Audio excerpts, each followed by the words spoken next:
The Washington Post reports that federal regulators are telling 9 companies that they can no longer participate in Lifeline. That's the program that provides low-cost internet access to low-income Americans. This comes as a shock to companies who use the funds to partner with school districts to provide educational broadband so that poor kids can do their homework. Ajit Pai, Tom Wheeler's successor at the FCC, announced the new rule today and also confirmed separately that he will close the inquiry into zero-rating plans from T-Mobile, AT&T, Verizon, and Comcast. So we're beginning to see, Tom Wheeler's looking pretty good to us. Now, it's in the past, Lifeline participants could only use federal benefit toward landline and mobile voice service. But as we talked about last year, Tom Wheeler said, a lot of people don't need that. What they need is broadband, and we should be able to use. They should be able to use this for broadband as well. And now they're just scaling back.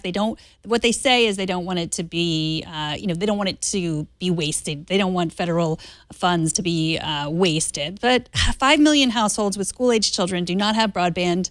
I'm familiar with some of the companies that are working with the FCC to use these funds, and it's unfortunate. I mean, they're very surprised by this, and so hopefully it'll roll. If there's change does go through, hopefully it will move slowly and people will find another way to have internet access. I have a hard feeling that believing that they are surprised by this. They probably were surprised by this when they first realized who was stepping in Tom Wheeler's place, or maybe even as far back as I think December when Tom Wheeler said he was going to be stepping aside.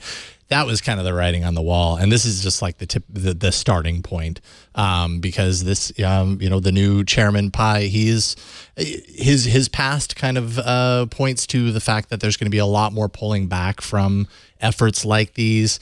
I think as far as the Lifeline program is concerned, anything that brings like technology that's as critical as broadband to more homes, and particularly to low-income households, to students. I mean, the digital divide is a real thing, and I don't know. I'm all for everyone having access to that, because that enables them to do so much more throughout the course of their life, having that access early on, which is whatever most other people have that access, so it already sets them behind.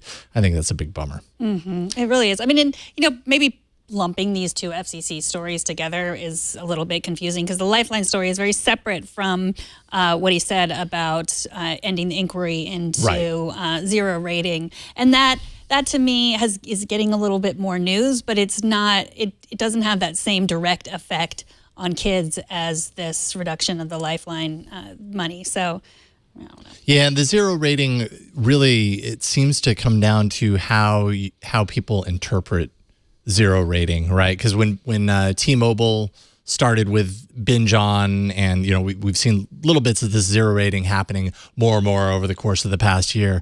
When that started happening, I mean, it really seemed like, well, I mean, what's the loss here? As a consumer, I'm using the service, and if I'm watching Netflix, for example, I don't have to worry about Netflix, coming off, being taken out of my data allotment. That's a great thing for consumers. But, people who support this, support net neutrality, say that it actually harms competition, because what it does is it allows certain services to be pushed out of the agreements and certain services to thrive. And that's bad for newcomers who might not already be a part of this.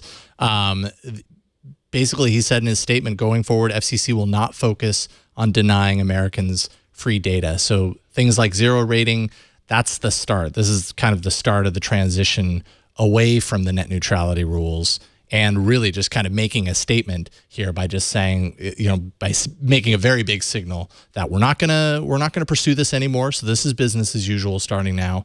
And like I said, it's the tip of the iceberg. Mm-hmm. So we're not going to stop people from getting their free Netflix, but kids who need to do their homework, Well, yeah, and what's interesting about that is that Chairman Pai said, in relation to the zero rating rules that he lifted, he says free data plans like this are popular among low-income consumers, and they serve low-income consumers. So it's kind of like, in both regards, he's talking about the same group, but he's withholding from one and using that same rationale to give back to the companies that are zero rating. So a little confusing, but hey, everyone has an agenda.